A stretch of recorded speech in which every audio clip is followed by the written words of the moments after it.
சதமல்லை சொல்லுவோம். கர்த்தர் நல்லவர். இந்த அருமையான காலை வேளையில் உங்களுடைய பதிவுகின்றது சந்தோஷம். அவன் ரொம்ப நாளைக்கு பிறகு இங்கே இருக்கிறேன். திடீர்னு காலையில் தான் மாமா சொன்னாங்க, நீ அந்த சர்வீஸை முடிச்சுட்டு இங்கே வந்துடுறாங்க. 10 மணிக்கு அங்கே ஆராதனை முடிச்சுட்டு அப்படி அவங்களை பார்ப்பதில் நல்ல சந்தோஷம். அல்லேலூயா. அதனால் நான் இங்கே பிறந்து ஆவிக்குரிய இங்கே பிறந்து இங்கே வளர்ந்து இங்கேருந்து பைபிள் ஸ்கூல் போய் அங்கே முடித்து இங்கே வந்து இங்கேருந்து தான் சிறுவில்லிபுத்தூர் ஊழியத்தை அங்கே தொடங்கணும். அந்த என்னுடைய கர்த்தர் நல்லவர். இடையில கொஞ்ச நேரம் நாம் தேவனுடைய வார்த்தையை கேட்க போகிறோம். நான் என்ன பிரசங்கம் பண்ண நினைச்சனோ அதே சங்கீதத்தில் மாமா பேசியிருக்காங்க. உண்மையை சொல்கிறேன். அல்லேலூயா. ஆவியானவர் சில விஷயங்களை வந்து தெளிவாக பேசுவார். பக்கத்தில் கைப்பிடிச்சவங்க தெளிவாக பேசுவார். நம்ம தான் தெளிவில்லாமல் இருப்போம். யாருக்கு பேசுவார்னா, யார் ரொம்ப தெளிவாக கேட்குறாங்களோ அவங்களோட கர்த்தர் பேசுவார். சித்தமலையிலேயே சொல்லுங்க, இன்னும் சித்தமலையிலேயே சொல்லுவோம். நான் ஜெர்மனியில் இது போன்ற பிரசங்கம் வந்து புது பிரசங்கம் இல்லை. சிலர் என்ன சொல்லுவாங்கன்னா, ஆவியானவர் இப்போ தான் பேசினார், பாஸ்டர் காலை 7 மணிக்கு பேசின உடனே ஆவியானவர். அப்படி இல்லை, இது ரொம்ப நாளைக்கு முன்னாடி ப்ரிப்பேர் பண்ணுற பிரசங்கம். இந்த 3 தடவை பண்ண பிரசங்கம். ஆனால் நான் ஒன்று பண்ணேன். இங்கே வந்த உடனே அன்றதே நான் பிரசங்கம் பண்ணணும், அதுக்கு ஏதோ ஒரு பாட்டு இருக்கணும், அது ஏதாவது ஒன்று எனக்கு தெரியணும். சங்கீதம் 61:2 ஆச்சரியமாக இருக்குது. அதை தான் நான் பேசணும். ஆண்டவர் காலையில் சொல்லிட்டாரு. அதை சொல்லுங்க. மாமாவும் எனக்கு நேரமும் கொடுத்துட்டாரு. இது வந்து 11:10 இது ரொம்ப ஸ்பீடாக போதும். 11:15 அல்லேலூயா. 12 மணிக்கு முடிச்சிடறேன். ஒரு பாட்டை நான் பாடணும், அதையும் பாடணும்னு அதை உள்ள சரணம் நிறையா பேருக்கு தொட போகுது. அப்படின்னு சொல்லுங்கள். அப்படி சொல்லுவாங்க. அல்லேலூயா. எல்லாருக்கும் தெரிந்த பாட்டு அது. கலங்கின நேரங்களில் அல்லேலூயா சொல்லுங்க. அது அந்த சரணமெல்லாம் ரொம்ப ரொம்ப அருமையாக இருக்கும். அது மட்டும் நம்ம பாடுவோம். அது ஒரு சரணம் நிறைய பேருக்கு தொடும். அப்படின்னு சொல்ல நேரம் நம்ம சுருக்கமாகவே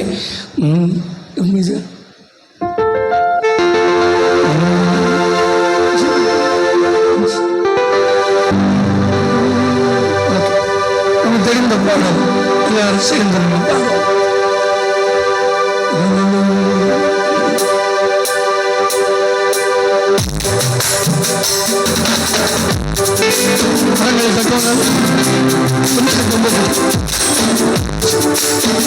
நல்ல நடங்கள்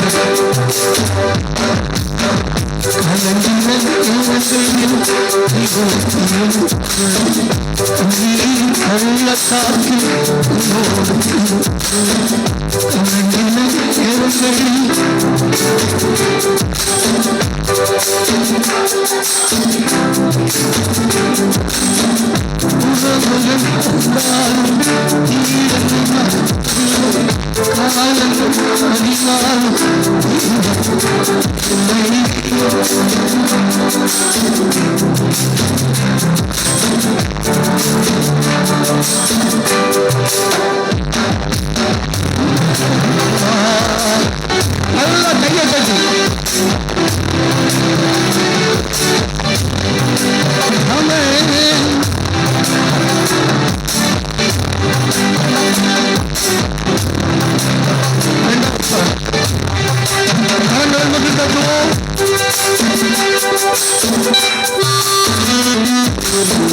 எல்லாரும் சேர்ந்து சொல்லணும்.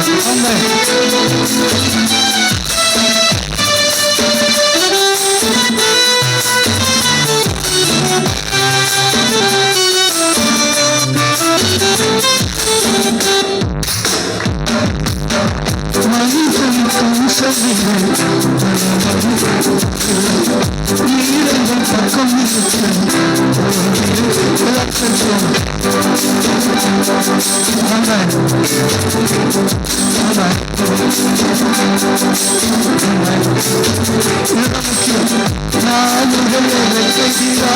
சாட்சிகள் சொன்னார்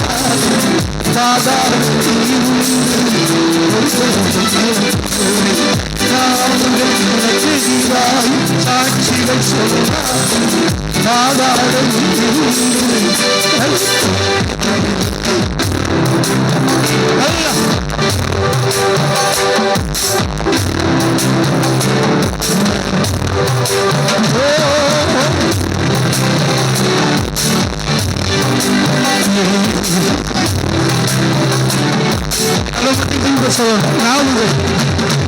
நாவுகள் என செய்தால் இதை சொன்னால்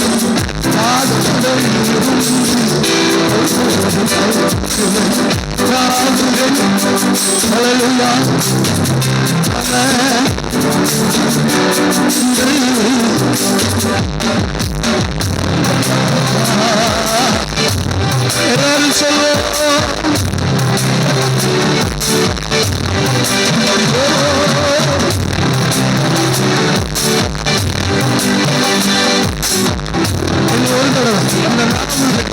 வாதாட நீர் இருக்கிறேன் சாட்சிகள் சொன்னால் வாதாட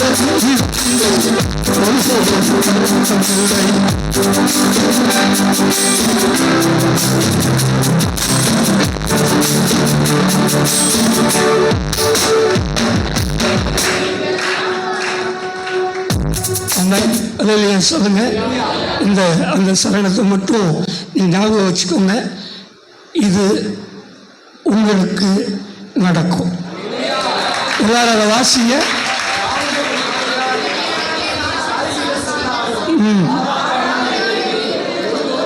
ரெண்டு வார்த்தை தான். வாதாட என்னது?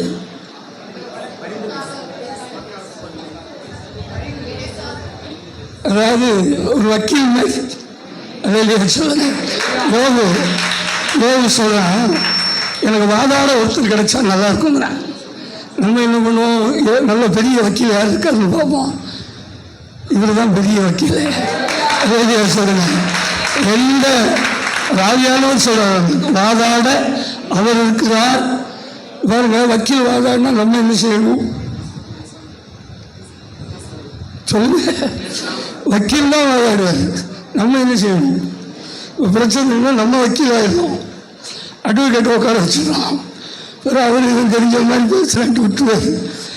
நம்ம பேசாமல் இருக்கணும். அவர் என்ன செய்வார்? பக்கத்தில் வைக்க பிடிச்சது, நீங்கள் பேசாமல் இருங்க, என்ன செய்வார்? அவர் வாதாடுவார். அல்லது எத்தனை வழக்கு இருந்தாலும் அதை முடிச்சு வைப்பார். இல்லையா சொல்லுவார். அது அவர் செய்கிறவர். அவர் எனக்கு நிறைய வக்கீல் தெரியும். இப்போ கூட வந்துக்கிட்டு இருக்கேன். அனந்த வக்கீல் ஒருத்தர் கூப்பிடுறாரு. அவருக்கு எப்போ சர்ச்சை நடக்குதுன்னு தெரியாது, கட் பண்ணி விட்டேன். இருக்கு. அப்போ நமக்கு நிறைய பேர் தெரியலாம். ஆனால் அவர் தான் நமக்கு வாதாடுறவர். அப்படின்னு சொல்லுங்கள். அதனால் ஆவியானவர் இந்த வார்த்தையின் மூலம் உங்கள்கிட்ட முதல்ல பேசியிருக்கிறாரு. எனக்காக வாதாட கர்த்தர் இருக்கிறார். ஆமென். ஓகே, நான் கொஞ்ச நேரம் என்னுடைய வார்த்தையை தியானிப்போம். சங்கீதம் 61 என்னது 2.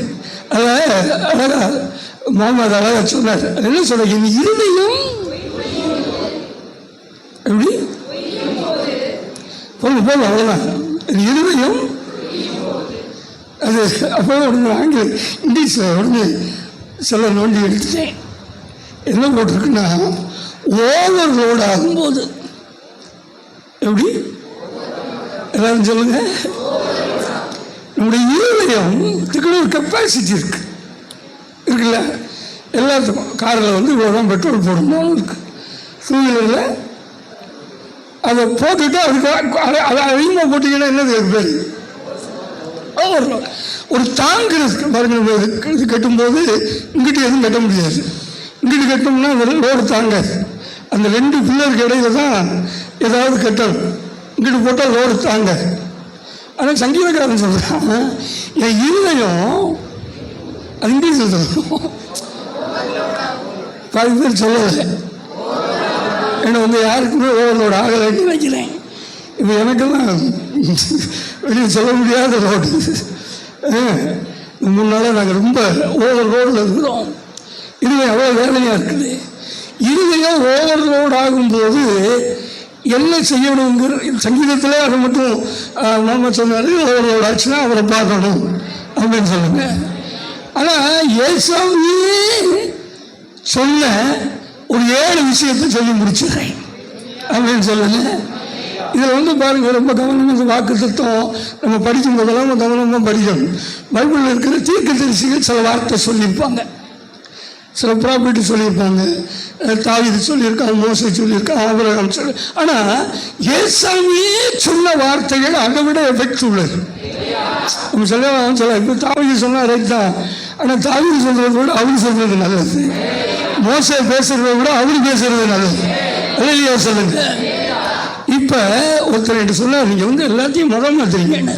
நான் சொன்னேன், ஈஸியாக ஒரு வார்த்தை சொன்னேன், ஒரு பலூன் ஊதுனா என்ன ஆயிடும்? எவ்வளோ பெருசாகும்? எவ்வளோ ஊதுறோமோ அவ்வளோ பெருசாகிடும். ரொம்ப ஊதுனா அப்போ நான் சொன்னேன், ஒரு பிரச்சனை வேதனை பலூன் மாதிரி இருக்கும். எங்கள் வேலை என்னன்னா அந்த ஏரை ரிலீஸ் பண்ணணும். அந்த பலூனில் இருக்கிற காற்றை, பலூனும் உடையக்கூடாது. பலூனும் நீங்கள் அவசரப்பட்டு காற்றை எடுத்துக்கணும் ஊசி கீசி வச்சு குத்துறீங்கன்னு வைங்க,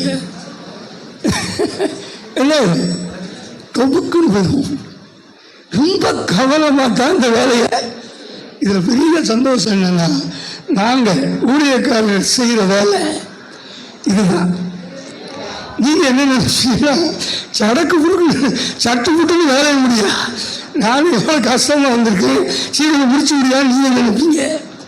நாங்கள் அவசரப்பட்டோன்னு வைங்க, என்ன பேர் பலூன் உடஞ்சிடும். ரொம்ப கவனமாக அந்த ஏரை என்ன பண்ணணும், ஓவர்லோடு ஆகும்போது அதை ரொம்ப கவனமாக எடுக்கணும் அப்படின்னு சொல்லுங்க. அல்லேலூயா. எனவே என்னுடைய செய்திக்கு நேரம் வரேன். அங்கே வார்த்தை தான். இந்த யோவான் 14ஆம் அதிகாரத்தை எடுத்துக்கொள்வோம். கரெக்டாக எடுத்து முடிச்சிடறேன். யோவான் 14ஆம் அதிகாரம் எனக்கு ரொம்ப ரொம்ப ஒரு பிடிச்ச ஒரு அதிகாரம். அது யோவான் 14ஆம் அதிகாரத்தில் ரொம்ப இக்கட்டான ஒரு சூழ்நிலை. 3 வருஷம் கூடவே இருக்கிறாங்க சீடர்கள். இப்போ என்ன பண்ணுறாருன்னா, ஆண்டவர் நான் உங்களை விட்டு போகிறேன் அப்படின்னு குறித்து பேசிட்டு அந்த 14ஆம் அதிகாரத்தில் இது 2 எப்படி ஒத்துருக்கு பாருங்க. எது சங்கீதம் 62:1 முதல் வசனத்தில் முதல் பகுதியை வாசிங்க. போதும், எல்லாரும் சேர்ந்து வாசிப்போம். பக்கத்தில் கை பிடிச்சி சொல்லுங்க. இப்ப நல்லா கவனிங்க. நம்ம 62:2 என்ன வாச்சோம்? இல்ல, அதை இங்கிலீஷ் நல்லா இருக்கு. தொங்கி உங்க இருதயம் ஓவர்லோட் ஆகும்போது கலந்தாமல் இருப்பாங்க. அதான் மேட். இப்போ 2க்கும் கனெக்ட் ஆயிடுச்சு. சங்கீதமும் பிரசங்கமும் ஒன்றா வருது. இல்லையா சொல்லுங்க. உங்க இருதயம் ஓவர்லோட் ஆகும்போது என்ன பண்ண வேண்டாம். இப்போ நம்ம கேள்வி என்ன, எப்படி பாஸ்டர் நீங்க சொல்றீங்க இருதயத்தில்? எனக்கு இப்போ என்ன டவுட், முதல் டவுட் வந்துருச்சுன்னா இருதயம் எங்கே இருக்குன்னு டவுட் ஆகிடுச்சு. இப்போ நீங்க யாராவது சொல்லுங்க, இருதயம் எங்கே இருக்கு? அதுக்குள்ள நான் குடிச்சுக்கிறேன், யோசிச்சு வை.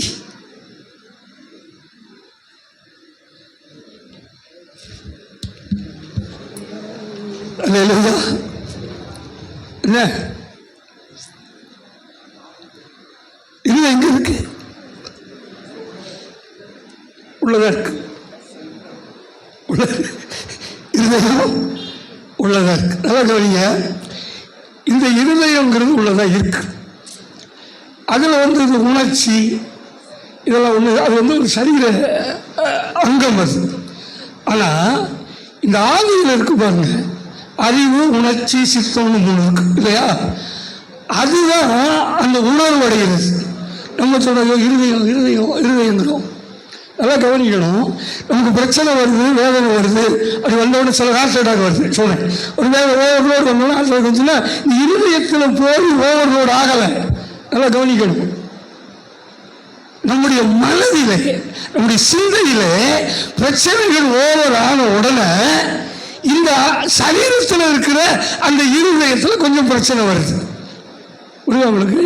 இப்ப ஆண்டவர் சொல்றாரு, உன் இருதயம் என்ன பண்ண வேணாம், கலங்காது இருப்பது. இதுல என்னன்னா, அவரே சொன்ன வார்த்தை, அவரே சொன்ன வார்த்தை, அதுதான் ரொம்ப சந்தோஷமான வார்த்தை. உன் இருதயம் என்ன பண்ண வேணாம், கலங்காது இருப்பது. அது இங்கிலீஷில் இருக்கா? ஒரு இருதயம் கலங்காது இருப்பதாக அப்படின்னு சொல்லணும்னா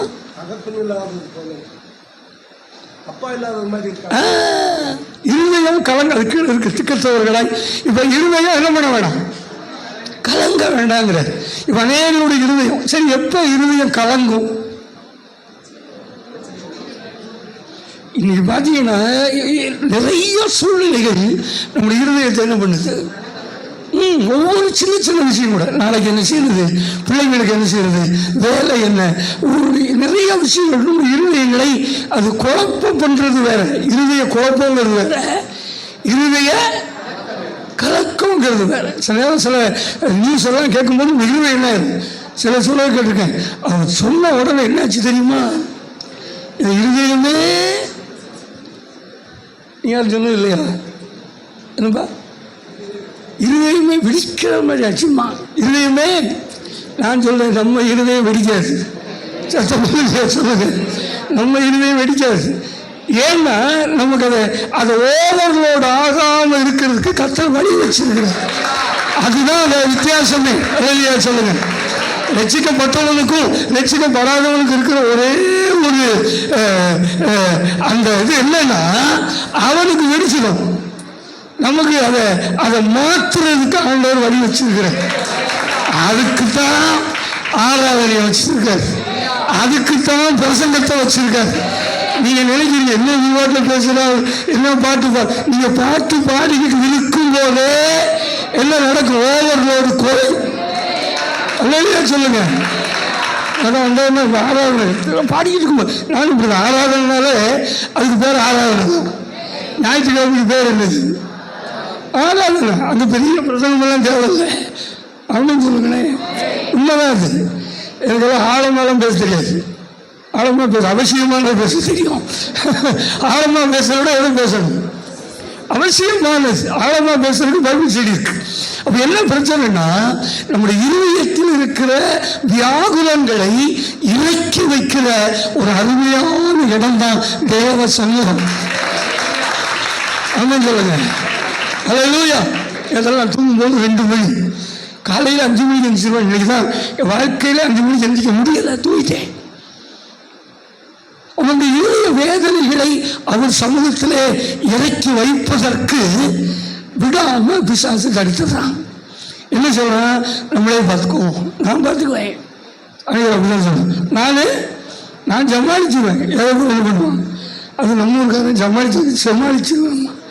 நான் சமாளிச்சிருவேன். இந்த சமாளிப்பெல்லாம் ஆகாது, நம்ம சமாளிக்கவே முடியாது. எதிர்ப்பு நம்புறீங்க, அவரு தான் சரி பண்ணணும். ஆமென் சொல்லுங்க. அதனால நம்முடைய இருதயம் வேதனை அடையும் போது, இப்ப நான் 7 காரியம் சொல்லுவேன். சொல்லும் போதெல்லாம் நீங்க இதை சொல்லணும், உங்க இருதயம் கலங்காது இருப்பதாக. ஆமென் சொல்லுங்க. இதுல இருக்கு ஆண்டவர் சொன்ன ஒரு 7 விஷயம். நம்பர் 1, இங்கிலீஷ் எடுத்து வச்சு, நம்பர் 1 18ஆம் வசனத்தை வாசிக்கலாம். போதும், இப்ப மேல உள்ளதை வாசிங்க. அவ்வளவுதான், முடிஞ்சு வச்சு. உங்கள் இருதயம் கலங்காமல் இருப்பதாக. ஏன்? நான் உங்களை என்ன பண்ணேன், இதுல இங்கிலீஷ் இந்த டிரான்ஸ்லேஷன் கேஜியா. ஆமா, I will not leave you comfortless. ஆனால் இன்னொரு மொழிபெயர்ப்பில் முகமது சொன்ன மாதிரி ஆர்வன், அனாதையாக உங்களை நான் விடேன். சத்தமா இல்லையா சொல்லுங்க. இப்ப அநேகர் உட்காந்து நம்ம யோசிக்கணும், நமக்கு யார் இருக்கா, எனக்குன்னு யார் இருக்கா, எனக்குன்னு யார் இருக்கா, எனக்குன்னு யார் இருக்கான்னு சொல்லாதீங்க. ஆண்டவர் உங்களை பார்த்து சொல்ல ஒரு வார்த்தை, உங்களை நான் அனாதையாக விட்டேன். இல்லையா சொல்லுங்க, சத்தமா சொல்லுங்க. என் இருதயம் ஓவர்லோட் ஆகும்போது என்னை கர்த்தர் அனாதையா விட மாட்டாரு. ஆமென் சொல்லுங்களேன். எனக்கு அதை படித்தோட ரொம்ப ஆச்சரியமாக இருந்தது. இப்போ எனக்கு பார்த்தீங்கன்னா இந்த ஏப்ரல் மே ரொம்ப கடினமான மாதங்கள். போன முந்தா நாள் புதன்கிழமை எங்கள் அப்பா இறந்த நாள். அதுக்கு அடுத்த நாள் எங்கள் சித்தி இறந்து போயிட்டாங்க. ஒரு 22ஆம் தேதி சுஜா இறந்த நாள்.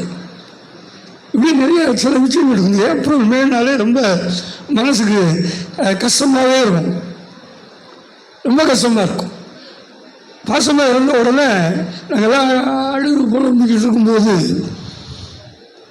இந்த வசனம் ரொம்ப அருமையாக பேசினது. நான் உங்களை எப்படி விட மாட்டேன், அனாதையாக விட மாட்டேன். அதான் ரொம்ப முக்கியமானது. எப்படி விட மாட்டேன்? எத்தனை பேரோட ஆண்டவர் பேசிட்டு இருக்காரு. உண்மையை சொன்னேன், உங்களை ஆண்டவர் என்ன விட மாட்டார், அனாதையா. ஆனால் பார்த்தீங்கன்னா நிறைய பேர் சொல்லுவாங்க, நாங்கள் உங்கள் கூட இருக்கிறோம், நாங்கள் உங்களுக்கு எல்லாம் செய்வோம், எல்லாம் கூட இருப்போம். ஆனால் கடைசியில் பார்த்தீங்கன்னா நம்ம அங்கே தான் முக்கியம். என்னன்னா, எப்போ எல்லாரும் நம்ம விட்டு போகிறாங்களோ அப்போ தான் கற்றுப்பாங்க. அதுதான் ரொம்ப பயங்கரம். அப்படின்னு சொல்லுங்களேன். 1000 பேர் 100 பேர் உட்காந்துருப்பாங்க. அப்போ கத்தர்கள் தள்ளி நின்று பார்த்துக்கிட்டே இருப்பார். அவன் இருக்கணும், பரவாயில்ல, சந்தோஷமாக இருக்கான், அவன் சொந்தக்காரனாக இருக்கான். எல்லாருக்கும் நான் இதெல்லாம் சொல்லுவேன். சுஜா இறக்கும்போது எதுக்கு சொல்கிறேன், இது வேணும் உங்களை சங்கடப்பட சொல்லு. இறந்த அன்னைக்கு பார்த்தீங்கன்னா 2000 பேர் இருக்கும். டிராஃபிக்கெல்லாம் நம்மளுக்கெல்லாம் தெரியும், ஜாமாய் பூச்சி அங்கெங்கெல்லாம் நிற்கிறான். இறந்த அன்னைக்கு அடக்கம் பண்ண பிறகு பாதி பேர் இல்லை, அடக்கம் பண்ண பாதி பேர் இல்லை, சாயங்காலம் பாதி பேர் இல்லை, 3வது நாள் பிரேயர் கொஞ்சம் பேர், அதுக்கப்புறம் கொஞ்சம் பேர், அதுக்கப்புறம் கொஞ்சம். மாமா மட்டும் டெய்லி வந்துடுவார். மாமா அத்தையெல்லாம் டெய்லி சாயங்காலம் வந்துட்டு எல்லோரும் பார்த்துட்டு வருவோம். அதுக்கு பிறகு அவங்களுக்கும் சொன்னார். அப்படியே முடிஞ்ச உடனே கடைசியில் நான், எங்கள் அம்மா, பிளஸ்ஸி, கிஃப்டி, காட், இப்போதான் அவர் வருவார். இப்போதான் அவர் சொல்லுவார், உங்களை நான் என்ன செய்ய அப்படின்னு சொல்லுங்க. ஒருத்தர் சொல்லாதீங்க. சில சொல்லுவான், நீ சர்ச்சுக்கு போயிட்டேன்னா என்ன ஆயிடுவேன் அப்படின்னு சொல்லுவாங்க. சர்ச்சுக்கு போயிட்டா உங்களுக்கு யாரும் துணையாக இருக்க மாட்டாங்க. இது எல்லாரும் சொல்றது கல்யாணம் எடுத்து வைக்க முடியாது, கல்லறை கிடைக்காது. ரெண்டுக்காகவே ஏகப்பட்டது உங்களை ஏமாற்றிக்கிட்டு இருக்கான். கல்லறை கிடைக்காது. நான் சொல்றேன், கல்லறைக்காகவோ கல்யாணத்துக்காகவோ நான் சர்ச்சுக்கு வரல. அதிலேயே சொல்லுங்க, எதுக்கு ஆண்டவரை தேடி வந்தேன்னா என்னை அவர் அனாதையாய் விட மாட்டார். அப்படின்னு சொல்லுங்க, அனாதையாய் விட மாட்டார். அனாதைன்னா 2-3 இருக்கு சொல்லுங்க.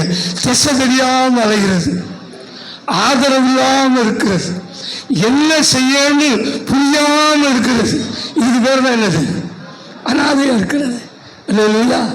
ஆண்டவர் பாருங்க எவ்வளவு நல்லவர். சிலுவையில் தொங்கிட்டு இருக்கிறாரு, கீழே யார் இருக்கிறா? அவர் அம்மா இருக்கிறாங்க. எனக்கு ரொம்ப பிடிச்சது. இவரெல்லாம் கடவுளாச்சு. அவர் பாட்டில் எப்படியும் தெரியும், உயிர்த்து எல்லாம் தெரியும். ஆனால் அம்மாவை என்ன பண்ணிடக்கூடாது, அனாதையா விட்டுறக்கூடாதுன்னு கூப்பிடுறாரு. யாரை கூப்பிட்டாரு? அம்மாவை கூப்பிட்டாரா? யோவானை எவனை கூப்பிட்டாரு?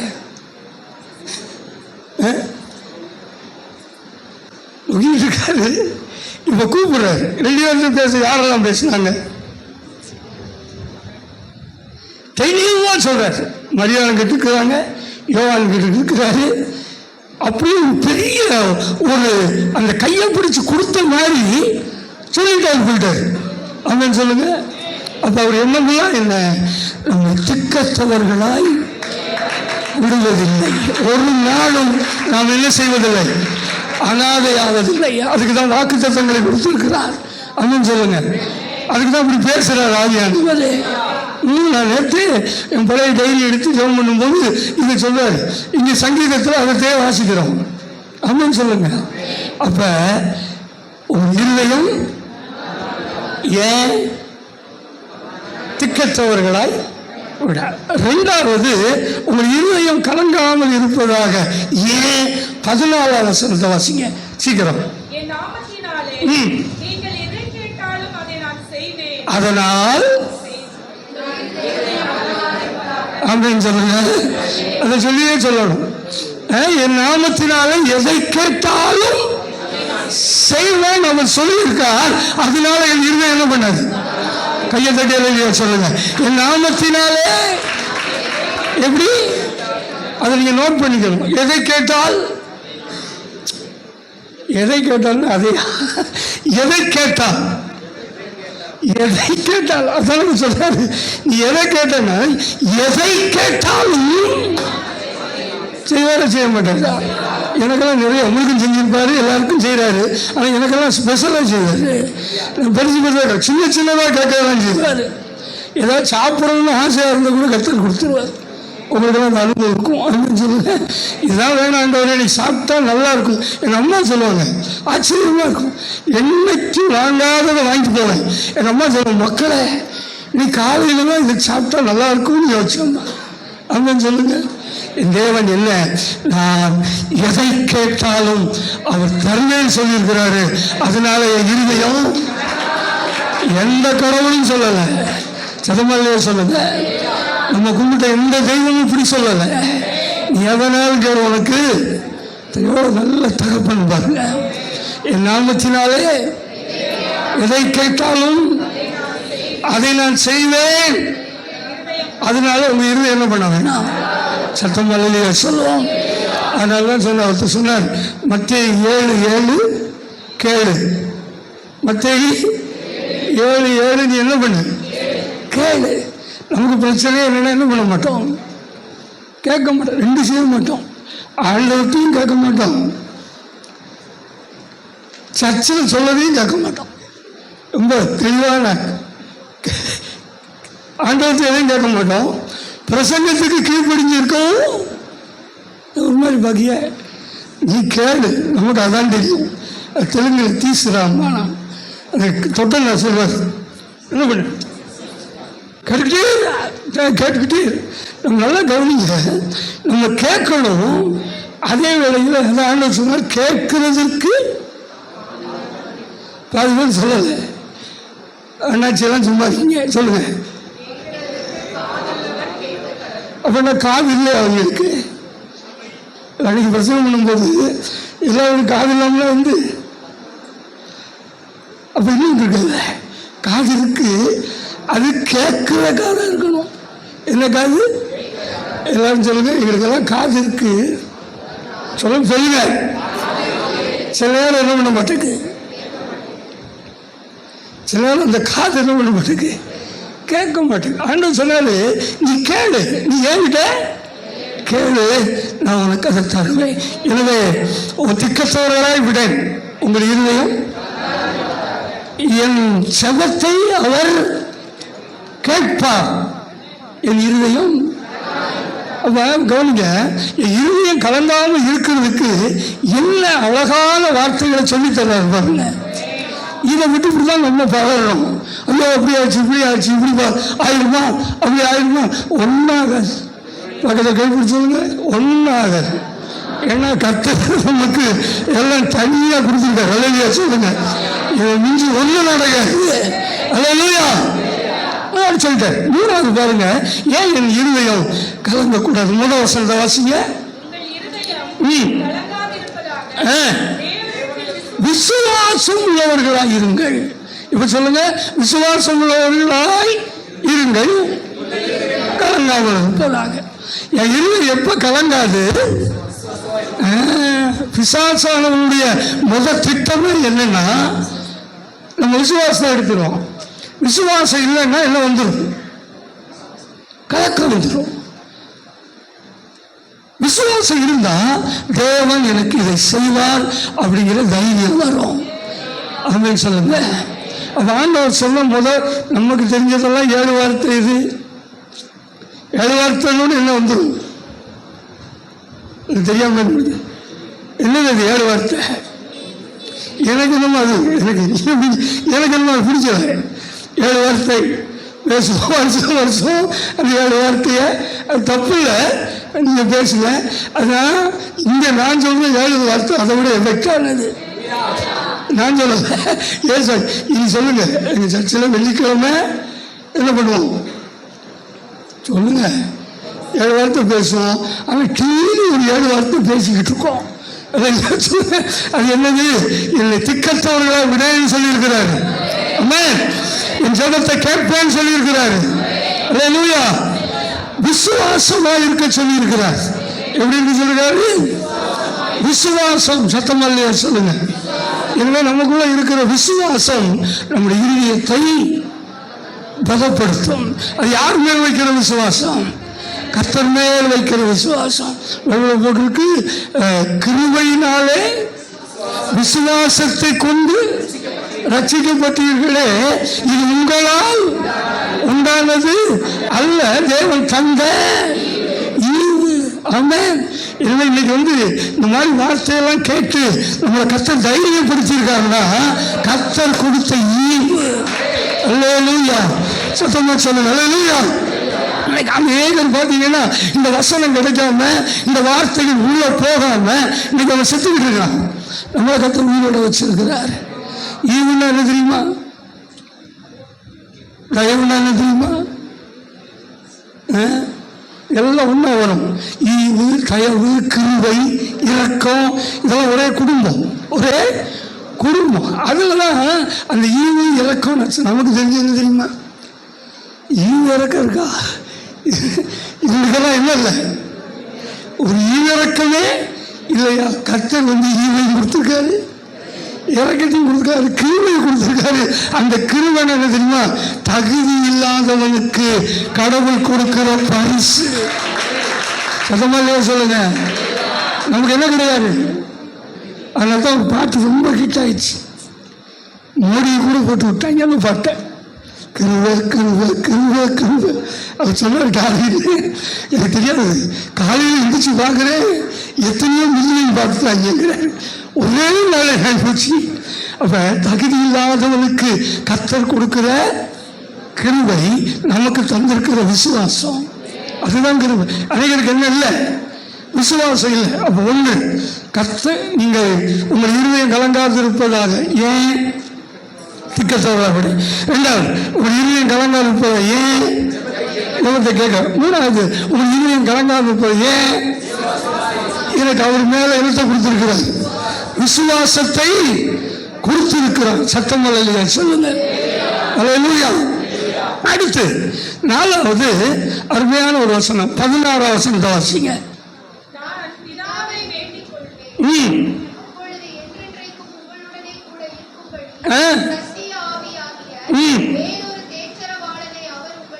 அல்லேலூயா சொல்லுங்க. தேற்றரவாளன் என் கூட இருக்கிறார், அதனால என் இருதயம் கலங்காம இருக்கும். அல்லேலூயா. 4வது சொல்றாரு, அந்த சத்திய ஆவியானவராகிய தேற்றரவாளன் நம்மோடு கூட இருக்கிறார். அது இங்கிலீஷ் போட்டு தெரியுமா? தேற்றரவாளன். சிலர் கம்ஃபர்டர், நம்மளை தேற்றுகிறவர். பாருங்க, and we pray the Father and he shall give you another comfort. என்னதான் அப்படின்னு அர்த்தம் என்ன? இல்லை நான் போறேன், நான் போயிடுவேயா அந்த வசனம் அர்த்தம் சொல்றேன். நான் போறேன். அது இதெல்லாம் ரொம்ப கவனமாக கவனிக்கணும். நான் போனாலும் உங்களை தனியாக விட மாட்டேன் அப்படின்னு சொல்லுங்க. நான் போறேன் அந்த சொல்ல இல்லை, தொடரும் போது நான் போறேன். நான் போயிட்டு இன்னொருத்தர் அனுப்புவேன், அவருக்கு பேர் என்ன பேர்? எனவே அந்த கம்ஃபர்டர் என்னோடு இருப்பதினால் என் இருதயம் கலங்காது. இதுக்கு பிறகு உங்க இருதயம் கலங்கிச்சுன்னா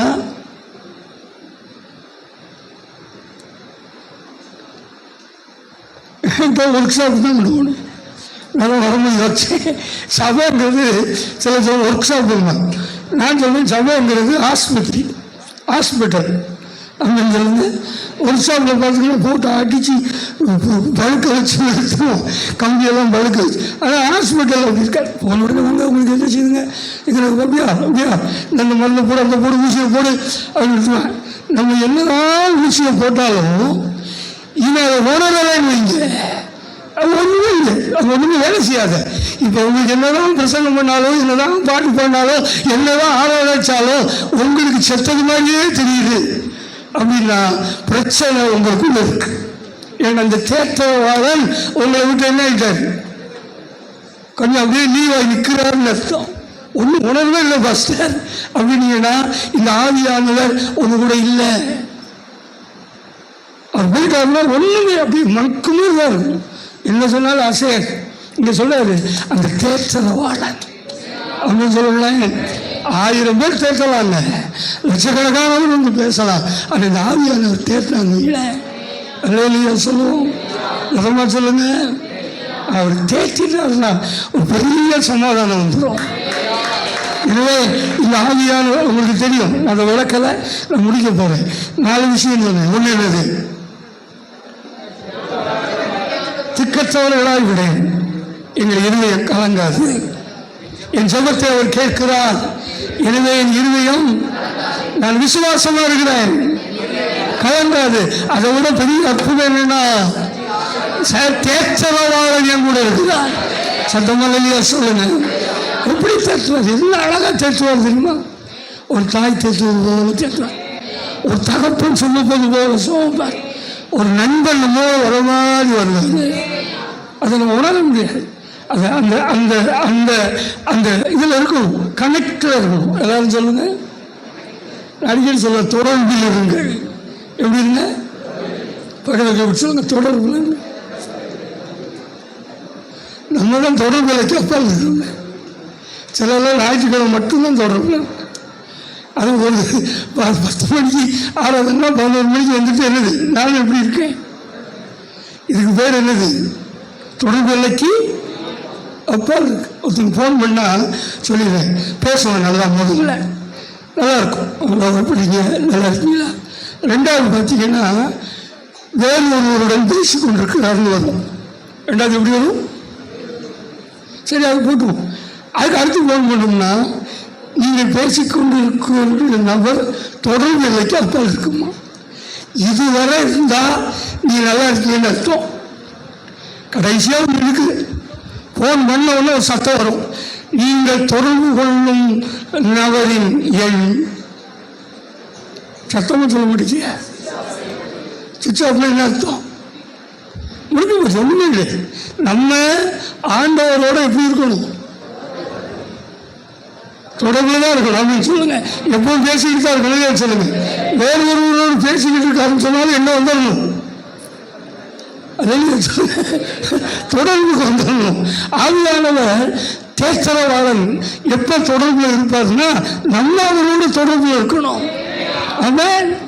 நம்ம காலையில் சாதாரண சிம்பிள் தான். நம்ம என்ன நினைச்சிட்டோம், நாங்களாம் வளர்ந்த அந்த மூக்கு சுழிச்சு விட்டுருப்பேன்.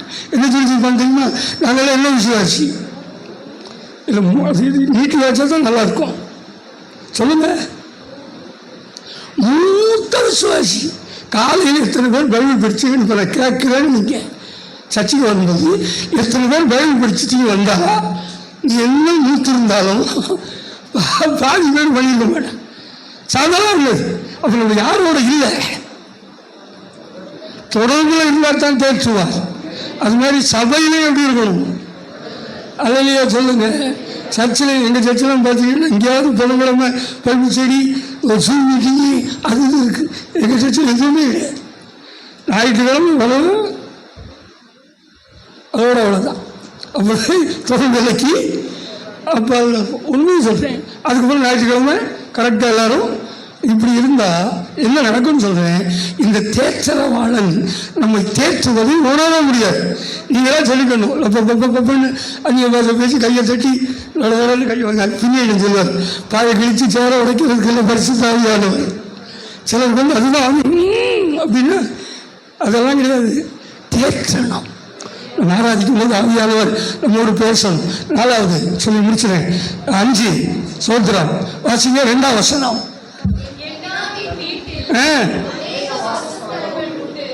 போதும் அப்படின்னு சொல்லுங்க. என் இருமை ஏன் இப்ப கலங்காது தெரியுமா? ஏகப்பட்ட வீடு அவர் பண்ணி வச்சுக்கிட்டு இருக்காரு. சத்தமாக சொல்லுங்க. உங்களுக்கு சொல்றேன், உங்களுக்கு ஒருவேளை இங்க வீடு இல்லைன்னா சொந்த வீட்டை தருவார். அப்படியும் கஷ்டப்பட்டு வீடே இல்லைன்னு வைங்க, ஒரு அருமையான வீடு மேல இருக்கு. இங்க வேணும், அதை நான் இல்லைன்னு சொல்லலை, அதை பத்தி கவலைப்படாதீங்க. ஆனா அதை விட ஒரு அருமையான வீடு அங்க வச்சுக்கிறாரு. அப்படின்னு சொல்லுங்களேன். அது எப்படி வீடுன்னு வர்ணிக்க முடியாது. ரொம்ப அருமையான வீடு. அதான் சொல்றாரு, வாசிக்க 2ஆம் வசனம் திரும்ப. நிறைய வீடு இருக்கு, அதனால என் இருதயம் கலங்காது. அதனால வயதான அம்மா உங்களுக்கெல்லாம் சொல்றேன், எனக்கு யார் கவனிக்கா, என் வீடு இல்லை, வாசல்ல என்ன பண்ண போறேன்னா அந்த வீட்டையே யோசிங்க. எந்த வீட்டை உண்மை சொல்ல, இந்த வீட்டை உண்மையை சொல்ல யாரும் கவனிக்க. எங்கள் கூட எங்கள் உறவினர் ஒருத்தர் வந்தார், 2 பையங்க, 2 பேரும் ஊழியம் செய்யுது. அவர் சொல்றாரு, மகளை நான் தனியாக இருக்கேன், மக்கள் அங்கே. அதனால நமக்கு ஒன்று அங்கே அந்த வீடு தான். எந்த வீடு? அந்த எருசலேம், புதிய எருசலேம், அந்த பரலோகம் என்கிற வீடு இருக்கிறதுனால நான் சந்தோஷப்பட்டுக்கிறேன். என் இருதயம் கலங்காது. அப்படின்னு சொல்லுங்க, சத்தமாதிரியே சொல்லுங்க. இங்கே நீ மாடி வீடாக இருக்கலாம், ஓட்டு வீடாக இருக்கலாம், வாடகை வீடாக இருக்கலாம், ஒத்து வீடாக இருக்கலாம், எந்த வீடாக இருந்துட்டு போகுது, ஆனால் அங்கே எனக்கு ஒரு வீடு உண்டு. ஆமென். ஒரு பாட்டு பாடுற, அப்பா ஒரு வீடு கட்டினார், தெரியாதுங்க, அங்கே செங்கல் இல்லை, அது இல்லை, கொத்தனார் இல்லை, எலக்ட்ரிசிட்டி இல்லை. சூப்பர் பாட்டு, ரொம்ப நல்லாயிருக்கும். இன்னைக்கு அப்படி பாட்டெல்லாம் இல்லை. இப்போ பாட்டை கேட்டாலே வெட்டுவா சனி வர மாதிரி இருக்கு, சனி வருது, இருக்குது. என்ன அழகான பாட்டு வச்சுருக்கேன். பழைய பாட்டெல்லாம் இன்னும் அழகாக இருக்கு. பரவாயில்ல, அன்றைக்கெல்லாம் பிரசங்கம் பண்ணால் பிரசங்கத்தில் அழகாக இருக்கும். ரட்சிப்பு, ஞானஸ்நானம், அபிஷேகம், வருகை, பரலோகம். இது பரலோகத்தை பற்றி எங்கேயாவது நல்லா ரொம்ப நாளாச்சு. ஒரு தடவை மாமா பேசினார். அப்போ தான் கால்கள் செல்லும் இடமெல்லாம் இன்பம் அப்படி பாட்டு இருக்கு. அதை பாடித்து பிரசங்கம் பண்ணார். எனக்கு ஆசையாக இருக்கு, ஒரு நாள் பேசணும்மா. யூடியூப்பில் கேட்டுக்கிறேன், இங்கே வர முடியாது. நான் எல்லா மெசேஜும் கேட்டுருவேன். பரலோகத்தை குறித்து பேசணும். நம்ம பூரா டீச்சரா வீட்டை கட்டுறா, அவ்வளோ வேணாம் தான் சொன்னான். நீ சர்ச்சுக்கு வந்து எவ்வளோ நாள் ஆச்சு? 10 வருஷம் ஆச்சா? இல்லை, கட்டாயம் கார் வாங்கியிருக்கணும். 10 வருஷத்தில் ஒரு என்ன வாங்கியிருக்கணும். அப்போதான் உண்மையான விசுவாசி. நான் சொல்கிறேன், நீ அப்போ எனக்கு உருப்படியான விசுவாசி. கார் வச்சுருக்கேன்னா நீ வச்சிருக்கிற நானும் உட்காது. அவன் வச்சிருக்கிறான் 1.5 கோடி கார் வச்சிருக்கான், பக்கத்து வீட்டுக்காரன். அதெல்லாம் கிடையாதுங்க. எனக்கு பரலோகத்தில் வீடு இருக்கு. கத்த வச்சு எதுக்கு சொல்லுங்க? வீடு கட்டவா? அங்கெல்லாம் வந்து என்னமே இல்லை. நமக்கு அதை மக்கிட்டாங்க. அந்த பரவாயில்ல சிந்தனை இல்லை. இங்கே என்ன பண்ணணும், பிள்ளைகளுக்கு என்ன பண்ணணும், அது வீட்டுக்கு என்ன செய்யணும், பையனுக்கு என்ன பண்ணணும், குடும்பம். இந்த சிந்தையே வந்ததுனால எந்த சிந்தை இல்லை. யாருக்காவது இருந்துச்சா? இருக்குன்னு சொல்லி உண்மையை ஒத்துக்கணும். இல்லை இதை நீங்க சொல்லுங்க எப்படின்னா, இங்க சமாளிக்கிறது பெரிய. அதை பற்றி என்னத்தை யோசிக்கலாம். ஆண்டவர் ஒரு நாள் சபையாகிய மணவாட்டியை அழைக்க வருவார். அப்போ வீடு, காரு, பங்களா பூரா நிற்கும். நம்ம மட்டும் சரணுன்னு போயிருவோம். நான் ஞானசாலை எடுக்கலை. மாமா சொன்னார், இல்லை சீக்கிரம் ஞானசாலை எடுத்துது அப்படின்னு. பையன் எடுக்க மாமா அப்படின்னு. இல்லை ஏசாமி வந்துட்டா என்ன பண்ணுவேன் அப்படின்னு நான் சொல்லுவேன், உங்கள் காலை பிடிச்சி வந்துடுவேன். அவரு சும்மா நீ வா, பாதியோட மொழியை எடுத்து தள்ளி விட்டுருவேன். அதனால நீ ஒழுங்காக என்ன எடுத்து ஞானசாலம் எடுத்து, அதுக்கு முன்னாடி ஞானசாலம் எடுத்தோம். அப்போ அந்த வீடு எனக்கு இருக்கிறதுனால என் இருதயம் அம்மன் சொல்லுங்க. அதனால இங்கே யாராவது வீட்டுக்குள்ளே ஏற்றலை, எனக்கு வீட்டுக்குள்ளே விட மாட்டேங்காங்க அப்படியெல்லாம் நீங்கள் யோசிச்சிங்கன்னா அதெல்லாம் உண்மைதான். பெரிய பெரிய வீட்டை கட்டி வச்சிருக்காங்க பெற்றோர்கள். அந்த வீட்டுக்குள்ளே பெற்றோர்கள் வீட்டாங்க. எனக்கெல்லாம் யோசிக்க கூட முடியல.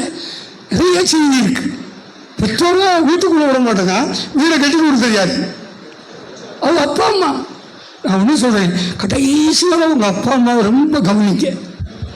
ஒருத்தர் ஆமாம் சொல்ல எனக்கு தெரியுது. அவங்க தான் செத்து போயிட்டாங்களே, என்கிட்ட போய் கவனிக்கன்னு கொஞ்சம் பேர் அவங்க இருந்து எனக்கு ஒரு புரோஜனம் இல்லை. அவங்கள என்னத்தை கவனிக்கன்னு கொஞ்சம் பேர் அப்படி இல்லை அப்படின்னு சொல்லுங்க. ஏன்னா அவ்வளோ அவங்க தியாகம் பண்ணியிருக்காங்க. சரி விடுங்க நம்ம.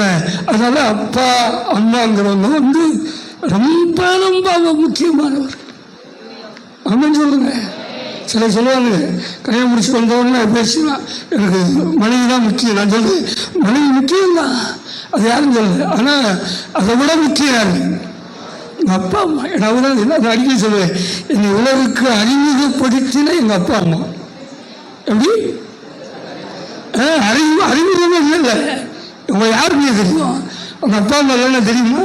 உங்களை அறிமுகப்படுத்துகிறவங்க தான். அதனால் நீங்கள் கொஞ்சம் நேரம் நினைச்சு பாருங்க யாரை இருந்தால் அவங்களுக்கு இன்னைக்கே நல்ல காஸ்ட்லி ஏதாவது வாங்கி கொடுத்துருங்க. என்னைக்கு பாதி பேர் பேச முடியுது. அதுக்கு தான் சொன்னேன் இந்த காது இருக்கு கேட்க மாட்டேங்குன்னு. நம்ம டாக்டரை வச்சு எல்லாத்துக்கும் செக் பண்ணி விட்டுருங்க காது இன்னைக்கே. ஏன்னா நாளைக்கு சொல்ல முடியாதுங்க, இன்னைக்கு என்ன நடக்கும் ஒன்றுமே தெரியாது. இல்லையா சாப்பிட்டா பேசிடலாம். அப்பா நல்லா எங்கள் அப்பாவை தள்ளி நின்றுங்கன்னு சொல்கிறேன், பெருமையை சொல்கிறேன். எங்கள் அம்மா எவ்வளோ என்னையும் திட்டுவாங்க, நான் அப்படி போயிடுவேன், ஓடிடுவேன்.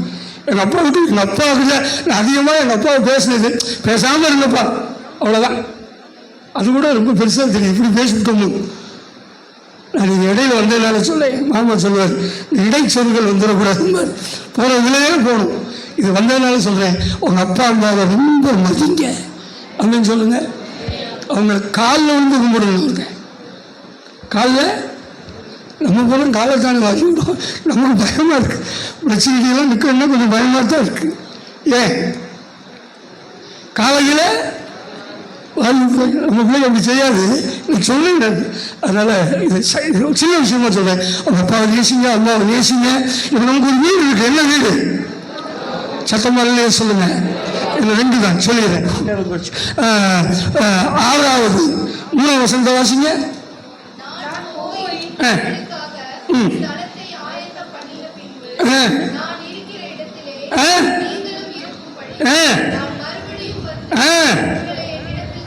சத்தம் அழகிய சொல்லுங்க. இது ஏன் இருந்தேன், ஏன் கலங்காது தெரியுமா? நான் மறுபடியும் வருவேன்னு சொல்லியிருக்காரு. எல்லாம் கவனிக்கணும். என்னை விட்டுட்டு போனவர் ஆவியானவர்கிட்ட இவங்களை பார்த்துக்கோங்க, நீ பார்த்துக்க, ஆவியானவர் நம்ம கூடவே இருக்கிறார். இப்போ என்ன செய்ய போறாரு? எல்லாரும் சொல்லுங்க, வருகிறார். சத்தமாக சொல்லுங்க. அவன் எலெக்ஷனுக்கு நின்றுக்கிட்டு எல்லாம் கற்றுக்க தோறார். நான் எனக்கு நல்லா ஞாபகம் இருக்குது, அந்த பஸ் ஸ்டாண்டில் ஒரு மரம் இருந்தது, எதுவுமே தெரிஞ்சது. ஒருத்தர் பேக்கரி வச்சுருந்தார்ல, ஒரு ஐயா, அவர் நம்ம சர்ச்சு கூட வந்தார் இல்லையா, சேவக்கடை. பக்கத்து மரம் இருக்குது, பெரிய மரம். பாருங்க, இப்போ செய்தியில் வராது, காலையிலேயே சொல்லிட்டாங்க வாராருன்னா நம்ம பகல் வரல, 9 மணிக்கு வரலான்ட்டாங்க சிவகாசியில். இது ஒருத்தர் குடுக்குற மரத்தில் ஏறினான், வருகிறான்னு கொப்பு ஒடிஞ்சு கீழே பொத்து விடுங்க. அந்த டைத்தில் அம்மா வந்துடுச்சு. உண்மையை சொன்னேன், அவனுக்கு கை ஒடிஞ்சா கால் ஒடிஞ்சான்னு தெரியல. அந்த அம்மாவை பார்க்கணும்னு தெரியல, எங்க சாப்பாருங்க. எனக்கு ஆச்சரியமா இருக்கு. ஒரு சாதாரண ஒரு முன்னாள் முதலமைச்சர் வாராருன்னு உயிரை கொடுக்கான். அவர் சொல்லிட்டு போயிருக்காரு. என்ன பண்ணுவாரு சொல்லுங்க, சத்தமா மறுபடியும் பக்கத்தை கேள்வி சொல்லுங்க, மறுபடியும் வருவார். எனவே அவங்க இருவே என்ன பண்ண வேணும், கலந்தாமல் பேச சொன்னேன். முதல்ல என்னை அவர் சிக்கத்தவராய் விடா, என் இருதயம் கலங்காது, என் செபத்தை எல்லாம் கேட்பார், நான் விசுவாசமா இருப்பேன். எனக்கு பரிசுத்த ஆவியானவர் கொடுத்திருக்கிறார், எனக்கு அங்க ஒரு வீடு கட்டி இருக்காரு. மறுபடியும் வருவார். இதுவரை கரெக்டு. அடுத்து ஒன்று இருக்கு பாருங்க, இது இது இது ரொம்ப முக்கியம். வாசிங்க, அதே இதில் கடைசியில் மறுபடியும் வந்து அவர் நம்ம என்ன பண்ணுவாராம், அவர் கூட சேர்த்துருவார். இப்போ அவர் கூட சேர்றதுக்கு நமக்கு தகுதி வேணும். சரி, ஆண்டவர் வருவார்ல, வராரோ வரலையா? சீக்கிரம் சொல்லுங்க. அதுக்குதான் மாறனாடான்னு பேர் வச்சுருக்கோம். அதுக்கு பேர் என்ன தெரியுமா? மாறனாடா என்னது? இதை இயேசு சீக்கிரம் வருகிறார். கம்மி சூன். எப்போ வர்றாரு தெரியுமா? அழகாக சொன்னார். எப்படி வருவேன்? திருட வீட்டுக்கு ஃபோன் பண்ணிட்டு இதை முடிவு வாரேன். அப்போ நீ எப்படி இருந்தாரு? யாரை சேர்த்துக்குவாரு? மறுபடியும் மதுரை ஜஸ்டின் சொல்றாரு, அன்பு சகோதரன், உங்களுக்கு எல்லாருக்கும் நான் கேரண்டி. என்ன கேரண்டியா? பரவாயில்லத்துக்கு நான் டிக்கெட் வாங்கி தரேன். என்ன கில்லாடி இருப்பாங்க, நாங்கெல்லாம் அழுதுகிட்டு இருக்கோம். ஆண்டவரே எப்படியாவது அங்கே கொண்டு சேர்த்துக்கலையான்னு கேட்டுக்கிட்டு இருக்கோம். அவன் என்ன சொல்லுவான்? உங்க எல்லாத்துக்கும் நான் டிக்கெட்டு. இப்போ நீங்கள் நான் மட்டும் கேட்குற ஒரே வசத்தை எத்தனை பேர் பரவாயில்ல போவீங்க? ஆண்டவர் வந்தா ஆப்பு தான் வருது, ஃபுல் வர மாட்டேங்க. சொல்லுங்க, எத்தனை பேர் பரவாயில்ல போவீங்க? நல்லா கேட்டுக்கோங்க, நல்லா சத்தமா நல்லா கவனிச்சுக்கோங்க. அவர் வந்தால் போகிறவங்களுக்கு we are not guarantee. நீங்கள் வேற பாஸ்டர் இருக்கா தப்பிச்சு போயிடலாம், நார்மலாக சர்ச்சு இருக்கு தப்பிச்சு போயிடலாம், நல்ல விசுவாசி தப்பிச்சு போயிடலாம். நடக்காது. அவர் வரும்போது அவர் நம்மளை சேர்த்து கொள்ளணும்னா நான் ரெடியாக இருக்கணும். சத்தமாலையா சொல்லுங்க. ஒரு திருடன மாதிரி வருவாராம். எப்படி வருவாரு? எப்போ வர்றாருன்னு தெரியாது. அவர் வருகிறார் என்று சொன்னதுனால என் இருதயம் கலங்காமல். ஒருத்தர் வாரேன்னு சொல்லியிருக்காரு.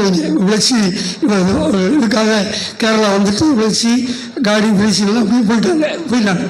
இப்போ காடி சொல்கிறாருப்பா 6ஆம் தேதி டிக்கெட் போட்டுங்க வந்துடுறேன். எனக்கு எப்படா 7ஆம் தேதி வரும்னு இருக்கு. எப்படா வருவான்? கொஞ்சம் சண்டை போட வேண்டியிருக்கு. சும்மா பேசிக்க தான் எப்படா வருவான். இங்கே மெட்ராஸ்லேருந்து அவன் வாரான்னாலே ஆசையாக இருக்குது. உங்கள் பிள்ளைங்க தூரத்துலேருந்து வருதுன்னா எப்படி இருக்கும்? ஸ்கூல்லேருந்து வர்றது எப்படி இருக்குது? எப்படா 4 மணி ஆகணும்னு ஆசையாக இருக்குது. ஆனால் என்னை உண்டாக்கி உருவாக்கி தேவ பிரசன்னத்தில் நினைச்சி வச்சிருக்கிறவர் என்ன சொல்லியிருக்கிறாரு? எல்லாரும் அல்லேலூயா சொல்லுங்க. முடிச்சதான் நீங்க அந்த வருகைக்கு ரெடியாக இருக்கணும். சத்தம் அல்லையா சொல்லுங்க. சில இதெல்லாம் பார்த்தீங்கன்னா சிலரெல்லாம் பரலோகத்தில் இருக்காங்கன்னு கன்ஃபார்மாக சொல்லிடலாம். நான் சுஜாவை சொல்லுவேன், இட்ஸ் கன்ஃபார்ம். ஏன்னா ஒன்றுமே தெரியாது, டிவி போட தெரியாது. டிவி போட நான் பெருமை சொல்லுவேன். பிளஸ்ஸிங் டிவி போடணும்னா கார்லினுக்கு கூல்ட்ரிங்க்ஸ் வாங்கி கொடுக்கணும். 10 ரூபா கொடுத்தா ஒரு எலுமிச்சம்பழம் ஜூஸ் வாங்கி குடிச்சிட்டு அந்த ஒன்று டொமேட்டோ வாங்கி பிளஸ்ஸிங் டிவி போட்டு கொடுப்பான். டெய்லி 10 ரூபா அவனுக்கு லஞ்சம் கொடுக்கணும். எதிர்பார்க்க பிளஸ்ஸிங் டிவி பார்க்க ஒன்றுமே தெரியாது. என்னடா கடைசியில் நலனை வந்துருச்சு, இருக்கிறா கீழே விழ போக சாய போகிறப்ப சொல்கிறா, ஆண்டவரே என் இருதயத்தை சுத்தமாக்கும்னா. எனக்கு இன்னும் இவன் இருதயம் ஏற்கனவே எனக்கு தெரிஞ்ச அளவு இப்படி இருக்கு, சுத்தமாக தான் இருக்குது. இவன் ஏன் கேட்குறா அப்படின்னா முதலே சொல்லிக்கிட்டு இருப்பான். நான் அங்கே போகணும். எங்கே போகணும்? இங்கே நான் வீட்டை கட்டி சொல்லி எல்லாம் கட்டணும். எனக்கு நான் சொல்ல வீடு கட்டணும், சந்தோஷமாக இருக்கணும், நல்லா இருக்கணும், மகிழ்ச்சியாக இருக்கணும், எல்லாம் உண்மைதான். ஆனால் கடைசியில் சொன்னால் பாருங்க, நான் வந்து உங்களை யாரை சேர்த்துக்குவாரு? அதுதான் முக்கியம். ரெடியாக இருக்கணும், ஆயத்தமாக இருக்கணும்னா அது ரொம்ப அதான் அடிக்கடி சொல்லுவேன். இந்த வாரம் ஞாயிற்றுக்கிழமை வராதவங்கெல்லாம் கொடுத்து வச்சாதவங்க. ஏன்னா ஜெபம் பண்ணி ஆராதிக்கும் போது தேவன் சில பரிசுகளை ஆசீர்வாதங்களை கொண்டு வருவார்.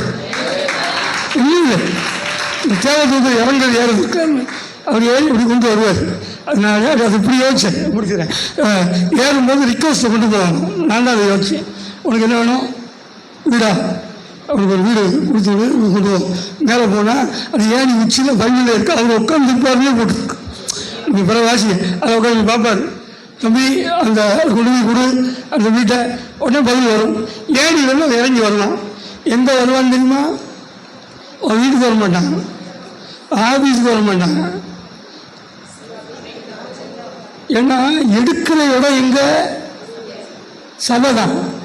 கொடுக்குற இடமும் அவன் இங்கே வந்தாலும் வந்து பார்ப்பான், இது காலம் மகனையார் உட்காந்துருப்பான். அவன் ஏதோ கேட்டானே, சரி ஒரு பொருளை ரிட்டர்ன் பண்ணுற என்ன ஆகும் உனக்கு தெரியாது. திரும்பவே நீங்கள் இது மாதிரி இல்லை, கொரியர் மாதிரி கிளைம் பண்ணிக்கலாம், இந்த மாதிரிக்கெல்லாம் கிளைம்லாம் பண்ண முடியாது. வந்துட்டு ஆள் இல்லைன்னா அவ்வளோதான். அதனால் நீங்கள் தீர்மானம் பண்ணிடுங்க, சீக்கிரம் வர போகிறாரு. எப்போ சடக்குன்னு நம்மளும் போக போகிறோம்னு தெரியல அப்படின்னு சொல்லுங்கள். போக போகிறோன்னு அங்கே அவர் வரும்போது எப்போ நம்மளை கூட்டிட்டு போகிறோன்னு தெரியாது. ஆனால் அது வர இருதயம் அப்போ 7 வார்த்தை அப்படின்னு சொல்லுங்க. நம்பர் 1 என்ன முடிச்சேன் நான், இல்லை உங்களை திக்கத்தவர்களாக விடேன் என்று சொன்னார். என் இருதயம் கலங்க, என் சபத்தை கேட்கிறார், என் இருதயம் நான் விசுவாசம் உள்ளவனாக இருக்கிறேன். ஆமென். பரிசுத்த ஆவியானவர் என் கூட இருக்கிறார். எனக்கு ஒரு வீடு வச்சிருக்கிறார். மறுபடியும் வருவார், என்னை என்ன பண்ணுவார், சேர்த்து கொள்வார். அதனால நீங்க இங்க இருந்து இப்போ போகிறது எப்படி போகணும், இதுலையும் கலங்காம போகணும். இல்லையா சொல்லுங்க. ஏதோ சவக்குறிப்பு இருக்கு, பஸ் செதுக்கி வந்துடக்கூடாது அப்படின்னு சொல்லுங்க. நீங்க வச்சு எல்லாம் கத்தர் என்ன பண்ணிட்டாரு, எல்லாம் கேட்டுட்டாரு. என் இருதயம் என்ன செய்யாது, அதை நம்புற மட்டும் நல்ல கையை தட்டியால சொல்லுவோம். ஆமாம், நான் ஜெபிப்போம். நல்லா ஒரு நிமிஷம் முழங்கால் படிடுவோம். ஜெபிச்சு நம்ம மட்டும் கொடுத்தா கண்களை மூடுவோம். அந்த முழங்கால் படிக்கிட்டு ஒரு 2 நிமிஷம் நாம் ஜெபிக்கலாம். அல்லேலூயா, தேங்க்யூ லார்ட், உங்களுக்கு ஸ்தோத்திரம். எல்லாரும் கண்களை மூடுவோம். ஆமாம், நல்ல நெடுமுழங்கால் இல்லைங்க. கர்த்தருடைய பிள்ளையை ஒரு 3/4 மணி நேரம் நாம் இதை தியானித்தாலும் ஒரே வார்த்தை தான், என்னை அவர் திக்கத்தவனாய் விடார் அப்படின்னு சொல்லுங்களேன். நம்மளாலே அல்ல. ஆமென். அன்பு சகோதரனே சகோதரியே, இந்த ஆராதனையிலே உங்களோட எனக்கு யாரும் இல்லை என்று நீங்கள் விரும்பினீங்கன்னா அவர் இருக்கிறாரே. நல்ல கையெழுத்து. என் பிள்ளைக்கு யாரும் இல்லை, எனக்கு யாரும் இல்லை, என் குடும்பத்துக்கு யாரும் இல்லை, நான் தனியாக இருக்கிற மாதிரி இருக்குன்னு சொன்னீங்கன்னா இன்னைக்கு அந்த ஆவியானவர், அந்த தேச்சரவாளன், அந்த தேச்சரவாளன், அந்த தேச்சரவாளன் எல்லாரும் வாழ்த்து கொஞ்சம் நேரம் சொல்லுங்க. ஆமென். ஆண்டவரே, என்னை தேய்ச்சுகிறவரே, என்னை தேய்ச்சுகிறவரே, என்னை காயத்தை ஆற்றுகிறவரே, வேதனைகளை ஆற்றுகிறவரே. ஆமென், ஆமென், ஆமென், ஆமென், ஆமென். அல்லேலூயா. அப்படியே கர்த்தரை பார்ப்போம். ஆமென். தேவச்சரவாளன் சுத்தாவி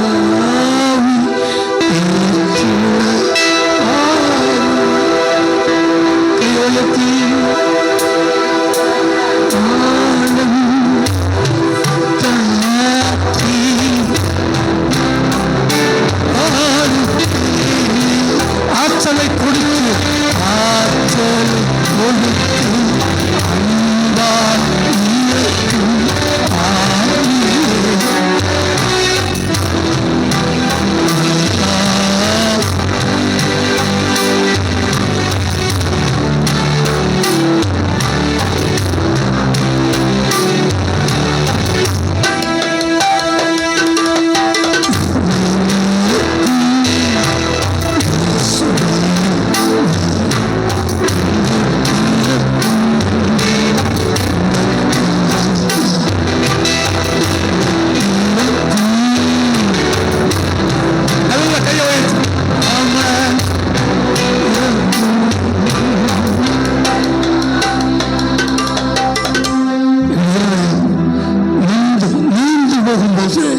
ஓவரோடு ஆகும்போது 7 வார்த்தைகளையும் எங்களுக்காக நீ சொல்லி இருக்கிறீர் ஆண்டவரே. இந்த வார்த்தைகள் மூலம் நாங்கள் ஒவ்வொருவரும் பலனடைய, தைரியம் அடைய, எங்களுக்கு உதவி செய்யும். ஜபத்தில் இருக்கிற பிள்ளைகளுக்கு நீர் தாமே திக்கத்தவர்களாய் விடாமல் அவர்களை காத்துக்கொள்ள ஆண்டவரே. வீடு எங்கள் சந்தோஷப்பட்டோம். தொடர்ந்து எங்களையும் கருத்தில் கொடுக்கிறோம். ஆவியானவர் திடப்படுத்தி பலப்படுத்துகிறார். இயேசுவின் நாமத்தில்